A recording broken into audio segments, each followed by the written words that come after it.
চলে গেলে ভুলে গেলে, রেখে গেলে স্মৃতি, একা বসে ভাবি আমার হলে কি এমন হতো ক্ষতি। জীবন মানেই দুঃখ কষ্ট, আর জীবনটা তো বেশি বড় না, ছোট্ট একটা জীবন। শত দুঃখ কষ্টের মধ্য দিয়ে আমার হাতটা ধরে কি পার করে দেওয়া যেত না? ভালোবাসি কথাটি খুব সহজেই বলা যায়, তবে কি খুব সহজে পূর্ণতা পাওয়া যায়? পূর্ণতা পেতে হলে দুইজনের চাওয়া পাওয়া এক থাকতে হয়। আমার চাওয়া পাওয়াতে তুমি থাকলেও তোমার চাওয়াটা ছিল ভিন্ন। আমি ভালোবাসার আবদার করলাম, আর তুমি আসলে আমাকে ধ্বংস করার জন্য।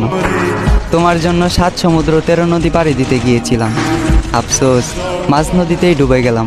চাইলেই তুমি আমাকে বাঁচাতে পারতে, কারণ সিদ্ধান্ত এবং নদীর বুকে ভাসমান নৌকাটি ছিল তোমার, নৌকার মাঝিও ছিলে তুমি, এবং বইটাটিও ছিল তোমার হাতে।